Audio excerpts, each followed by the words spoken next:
stars above the alien city shimmered like liquid silver. The great towers of the Arkan Empire glowed in soft blue light, humming with quiet energy. For most humans, the place still felt hostile, too cold, too perfect, too far from Earth. But for Captain Elias Ward, it was just another duty post. After years of war between Earth and the Arkans, the peace treaty had finally been signed.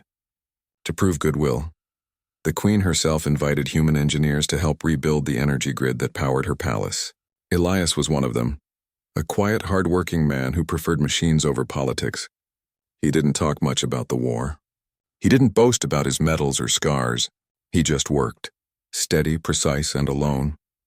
That night he was deep inside the lower chambers of the royal palace, checking the main reactor conduits. Everything was quiet except for the hum of power lines and the steady tapping of his tools.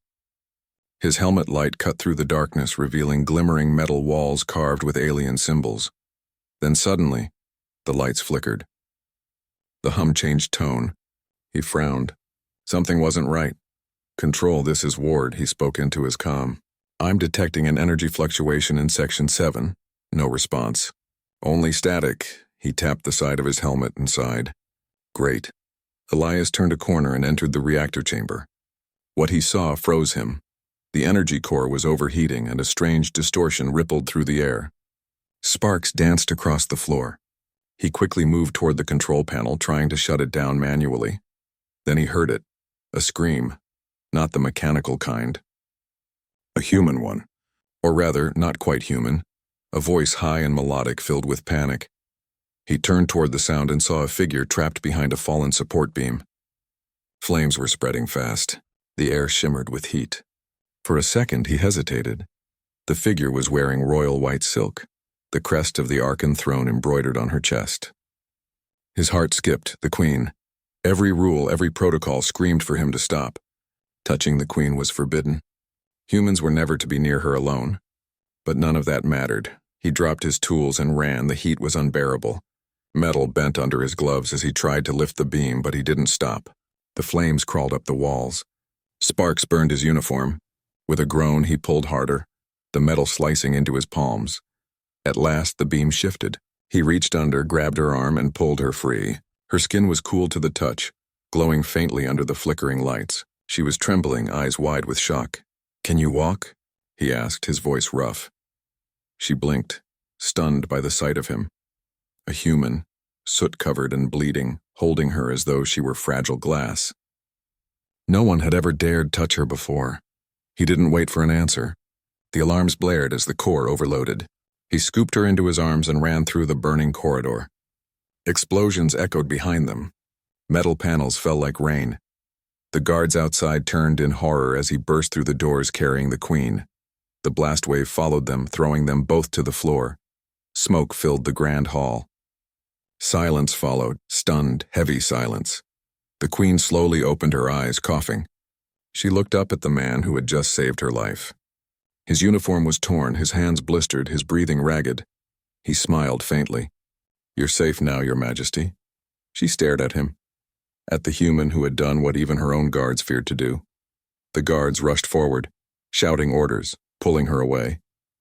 But as they did, her eyes never left him.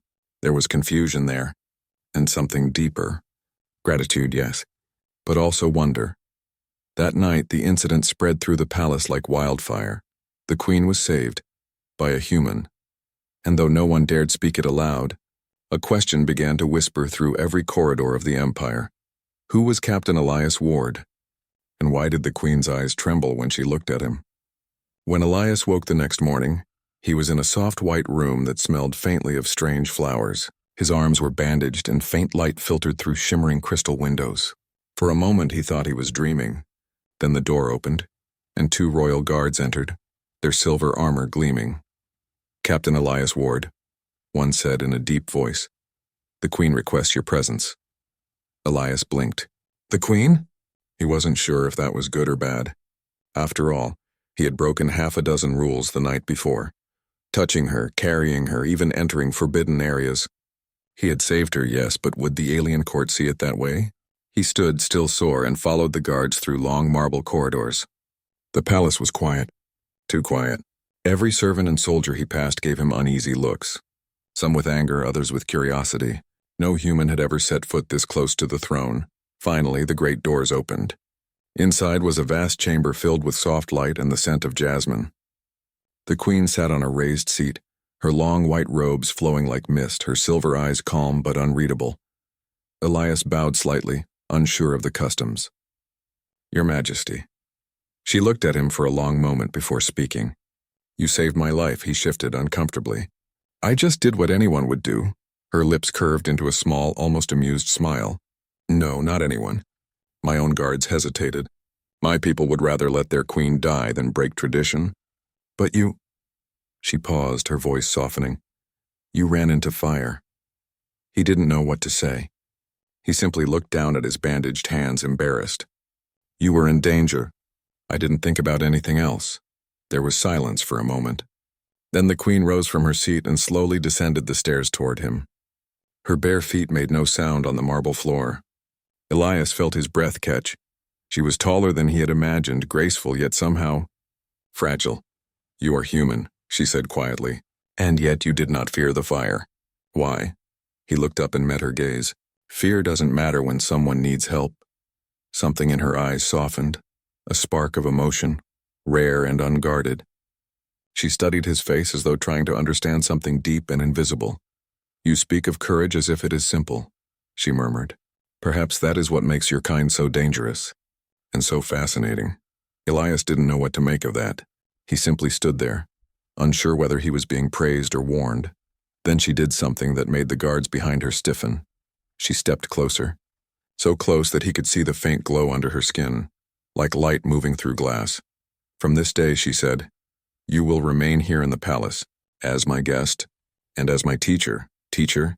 Elias repeated. She nodded. "I wish to understand humanity, its heart, its reasons.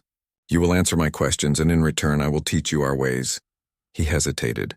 "I'm not a scholar, Your Majesty. I fix things. Machines, engines, conduit. That's all." The queen's smile deepened, gentle but firm. "Then fix this, Captain Ward, the bridge between our worlds."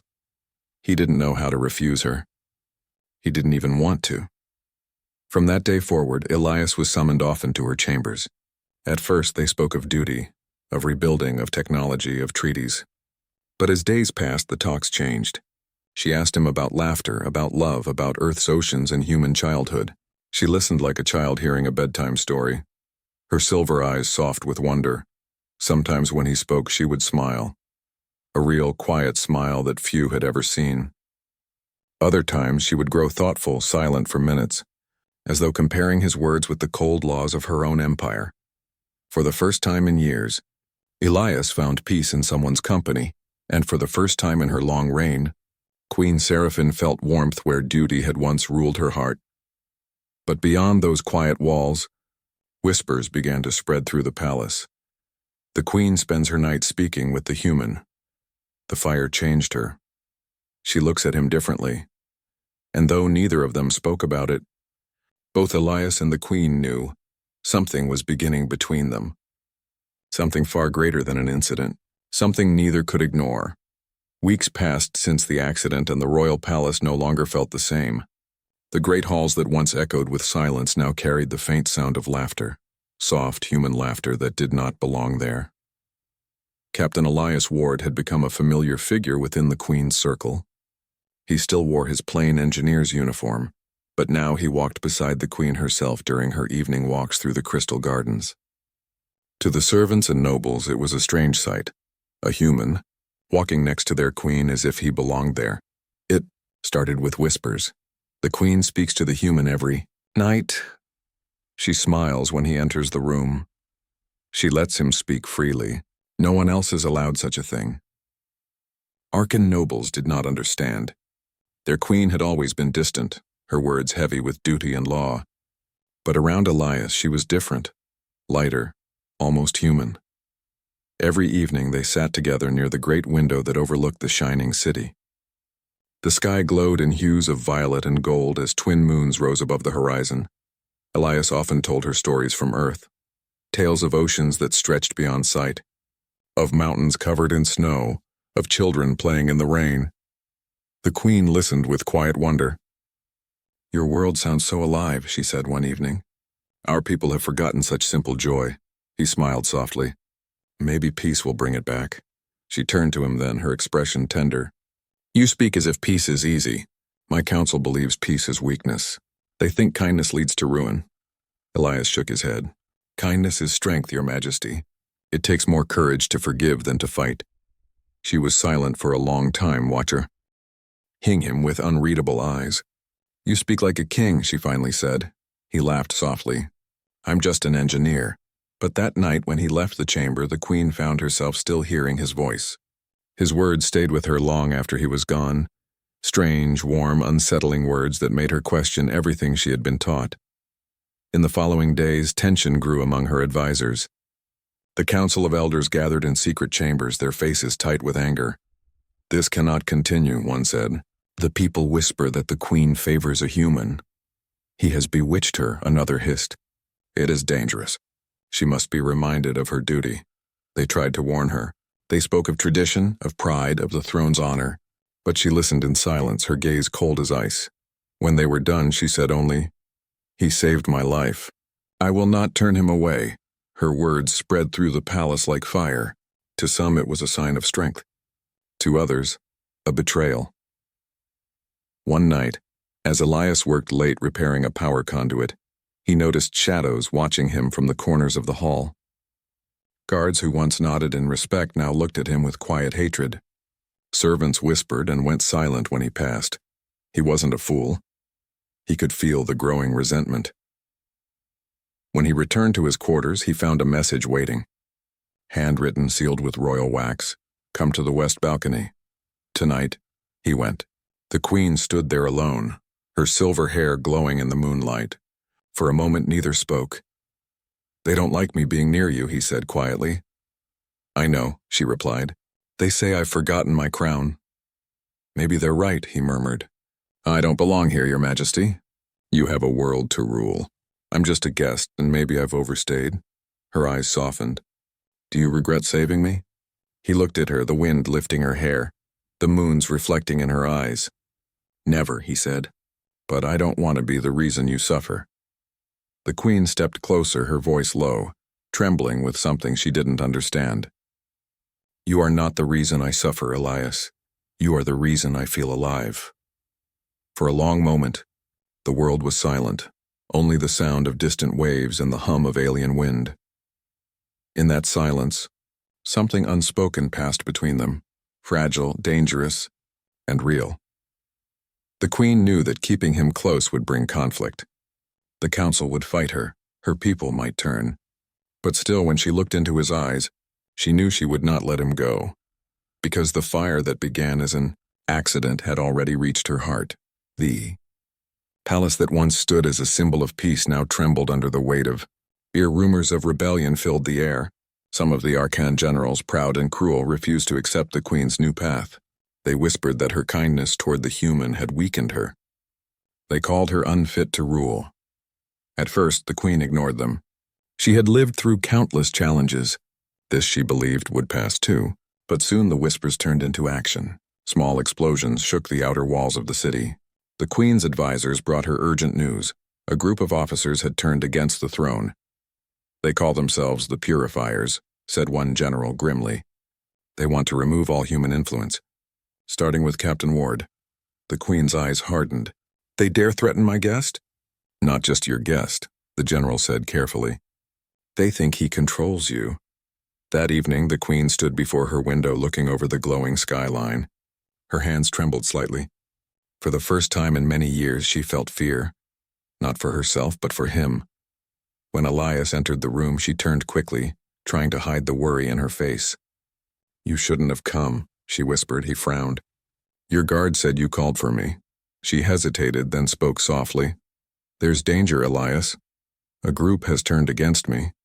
Against us? Us? He repeated, surprised. She looked down. They believe you've changed me, that your presence has made me weak. He gave a sad smile. I'm sorry. I never meant to cause this. She stepped closer, her voice trembling. Don't apologize. You made me see what my people forgot. That compassion is not weakness, but now they want blood. A loud rumble shook the floor. Dust fell from the ceiling. The alarms began to wail. "They've come," Elias said, his instincts kicking in. "We have to move." He grabbed her hand without hesitation, pulling her toward the emergency tunnels. Guards rushed past them, shouting orders, the palace shaking with the sound of distant explosions. The air smelled of smoke and fires, just like the night they first met. "Your Majesty, this way," a soldier shouted, opening a blast door. "No," Elias said. "That tunnel leads straight to the hangar. It's too exposed." The Queen turned to him, surprised by his command, but she didn't argue. Together they ran through the lower corridors. The walls pulsed with red warning lights. The roar of the rebellion grew closer. Another explosion hit, throwing them both to the ground. The blast door behind them slammed shut. When Elias looked up, his ears ringing, he saw debris blocking their escape. The Queen coughed, trying to stand. "We're trapped." "Not yet," Elias said, spotting another path through the smoke. He grabbed her arm and led her forward, ignoring the pain in his leg. Suddenly, the roof cracked and a beam of molten metal fell toward her. Without thinking, Elias lunged, pushing her out of the way. The beam struck his shoulder, searing through his uniform. He fell to one knee, teeth clenched against the pain. "Elias," she cried, her voice breaking. She knelt beside him, trying to lift the metal away. "You're hurt," he forced a smile. Nothing new. Before she could answer, more explosions thundered outside. The palace guards were fighting back, but the sound of battle was drawing closer. "Go," he said firmly. "You have to get to safety." "I will not leave you," she said, gripping his arm. "This isn't up for discussion, Your Majesty." Her eyes filled with tears, something no one had ever seen. "Don't call me that. Not now." He stared at her for a moment, at the fear, the firelight reflecting in her eyes, and realized how much she truly cared. "I'll get you out," he said, "even if it kills me." He pulled himself up, ignoring the pain, and guided her through the smoke until they reached a small escape lift hidden behind the wall. When they finally burst into the open air, the city below was in chaos, towers burning, sirens blaring. The Queen gasped at the sight. Elias turned to her, breathing hard. "Stay behind me. I'll find a way through." "You're bleeding," she whispered, tears glistening. He smiled faintly. "You said humans were dangerous, remember? Maybe it's time they see why." She looked at him. This scarred, stubborn human who had once been a stranger, and felt her heart ache. Because in that moment, she realized something deeper than fear. He was no longer just the man who saved her. He was the man she could not imagine losing. The war inside the palace lasted only a few hours, but it felt like forever. When it was finally over, the rebels were defeated, their leaders captured, their weapons destroyed. The Queen's guards found Elias among the wreckage, unconscious, his body burned and bleeding. He had shielded her until the very end. For 3 long days, he lay between life and death. The healers worked in silence, using both human medicine and arcane energy treatments to keep him alive. The Queen never left his side. Her advisors begged her to rest, but she refused. "He saved my life twice," she said quietly. "Now I will guard his." Every night she sat beside his bed, her hands folded tightly as she watched the rise and fall of his chest. His face was pale, his breathing uneven. Sometimes she would speak softly to him even though he could not hear. "You foolish human," she whispered. "You run into fire like it means nothing. You break our laws, you risk your life for me, and still you smile. Why?" Her voice trembled. "Why can't I stop thinking about you?" She didn't understand what she was feeling. The Queen of the Arcan Empire was supposed to be calm, cold, unshaken by emotion. But around Elias, her heart no longer obeyed her mind. On the 4th night, he stirred. His fingers twitched, his eyes flickered open. The first thing he saw was her face, tired, pale, but filled with light. "Am I in heaven?" He murmured weakly. A tear slipped down her cheek before she could stop it. "You're in the palace," she said softly. "And you are safe." He blinked, confused. "You've been here all this time?" "I could not leave," she whispered. "Every time you stopped breathing, I thought my heart would stop too." He tried to smile. "I didn't mean to cause trouble." "You always do," she said, but her voice broke halfway through. She looked away, ashamed of her tears. "My people think I've lost my mind." Elias reached for her hand. His fingers brushed hers gently. "Maybe losing your mind isn't always bad," he said, smiling faintly. Her breath caught. His touch was warm even through his weakness, and it sent a strange ache through her chest. Something new, something alive. She stayed with him through his recovery. Days turned into weeks. The burns on his skin faded and his strength slowly returned. Sometimes she read to him from ancient Arkan stories. Other times, he told her about Earth, about sunsets, laughter, and simple dreams. He told her how humans found beauty in small things. The sound of rain, the warmth of another hand, the courage to care. The Queen listened to him as though every word was light breaking into her world. "Your people feel so deeply," she said once. "It's dangerous." "Maybe," Elias replied, "but it's also what keeps us alive." When he was finally strong enough to walk, she took him to the palace gardens. The air was soft and the flowers glowed faintly in the moonlight. For a while, neither spoke. They simply stood there watching the twin moons above. "You've given much to my people," she said quietly. "More than they will ever admit." He looked at her. "I didn't do it for them." She turned to him, eyes wide. "Then for who?" "For you," he said simply. Her heart skipped. No one had ever spoken to her like that. Not her advisors, not her generals, not even the ones who claimed to love her crown. She stepped closer. The distance between them vanished. "You risked everything," she whispered. "Even your life." He smiled softly. "Some things are worth it." For a long moment she just looked at him, the human who had crossed every line for her. And for the first time in her long reign she let herself feel. That night when she returned to her chamber, the Queen stood by her window and whispered to the stars. "He almost died for me. And I almost lost myself to save him." She touched her heart and smiled faintly. The fire that had begun as an accident now burned, brighter than ever, in a flame neither duty nor fear could extinguish. The palace had returned to its usual rhythm, but something had shifted. The Queen no longer walked alone. Captain Elias Ward had recovered, yet he did not leave. He moved quietly through the corridors, repairing, teaching, and talking, but always with the same gentle confidence that had first drawn her attention. Her advisors did not approve. Every day their whispers grew louder. "She allows the human to stay," one hissed. "The throne is at risk." "They say she has forgotten her duty," another added, but Seraphine did not care. She had faced battles, rebellions, and betrayal. No voice in the palace could make her abandon what she now knew was true. One evening she called Elias to the royal balcony. The twin moons hung low over the city, casting silver light on the marble floor. The wind carried the faint scent of the alien gardens below. "You intend to leave soon, don't you?" she asked softly, her silver eyes glimmering in the moonlight. Elias looked away, guilt tightening his chest. "Perhaps. I shouldn't stay. My presence causes unrest." "Unrest?" she echoed. "Do you think your courage brought unrest? Or my choice to let it in?" He didn't answer immediately. He wanted to say it was safer to leave, that the palace and its people deserved stability over feelings, but looking into her eyes, soft, vulnerable, yet strong, he could not.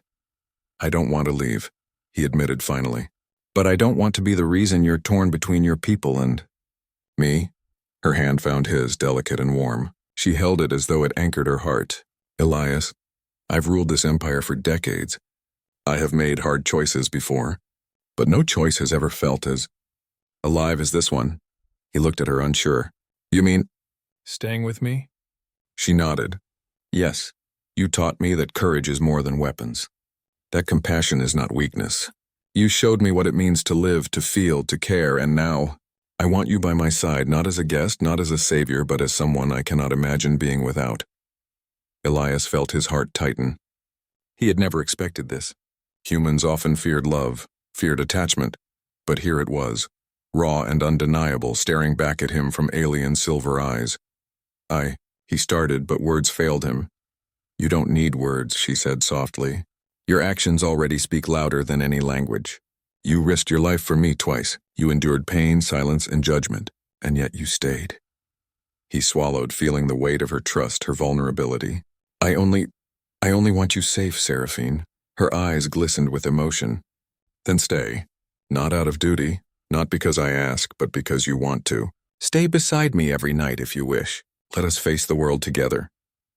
The words hung in the air, a fragile promise amidst a palace that had once whispered against them. Outside, the city sparkled, but within the balcony, time seemed to slow. Finally, he nodded, a faint smile tugging at his lips. Then I stay. Beside you. Her smile broke through the tension, radiant and soft. Good, because I cannot imagine any night without you. The wind carried their quiet laughter across the palace walls. The moonlight wrapped them both in silver warmth. For the first time, the Queen of the Arkan Empire allowed herself to follow her heart, not just her duty. Yet beyond the walls, the palace still whispered. There would be challenges, questions, and disapproval. But tonight, none of that mattered. Tonight, they had chosen each other. For Elias, it was more than honor. It was belonging. For Seraphine, it was more than love. It was freedom. And together, they stood on the balcony, two souls from different worlds, knowing that some choices, though difficult, define the heart forever. The fire that had begun as an accident, that had sparked in the corridors of the palace months ago, now burned steadily. Not destructive, but illuminating, warming, and eternal. The palace was quiet at last.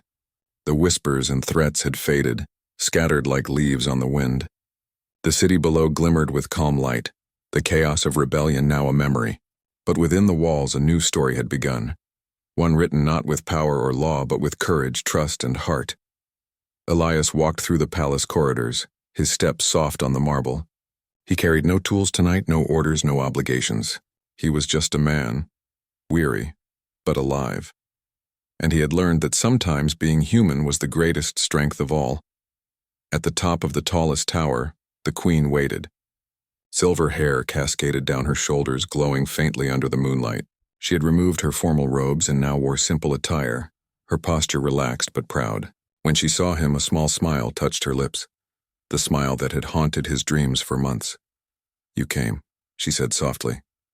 I said I would, he replied. I'm not going anywhere. She stepped closer, their hands meeting easily. There was no hesitation now, no fear, no duty between them, only the bond they had forged through fire, pain and understanding. I never imagined, she whispered, her voice trembling with emotion, that one human could change so much of me, of us. He shook his head, smiling faintly. I didn't change you. You saw something in me, and in yourself. That's what made the difference. She tilted her head, studying him carefully. And yet you risked everything. Twice you ran into fire for me, and twice you endured more than anyone should. Why? He looked into her silver eyes, steady and honest. Because saving you, saving anyone, is worth more than fear, worth more than rules or rank. I believe in people, in hope, and I believe in you. Her eyes glistened, shimmering with tears she did not try to hide. For the first time in years, the queen allowed herself to be vulnerable, not as a ruler, but as a woman who had finally found someone she could trust, someone she could love. I can't imagine life without you, she said softly. I've been a queen for decades, and yet nothing has ever mattered like this. Your presence, your heart, it makes me feel alive again. Elias felt his chest tighten. Then I will stay. Every night, every moment you allow, not out of duty, not for glory, but because I want to be here with you. The queen's hand pressed gently against his chest, feeling the steady beat of his heart. Then it is settled, she whispered. No one can take this from us. Not whispers, not threats, not even the weight of the stars themselves. They stood together in silence, listening to the soft hum of the palace and the gentle wind outside. For a moment the world fell away. There was no crown, no kingdom, no rebellion. Only two souls bound by trust, courage, and the fire that had begun as a single incident.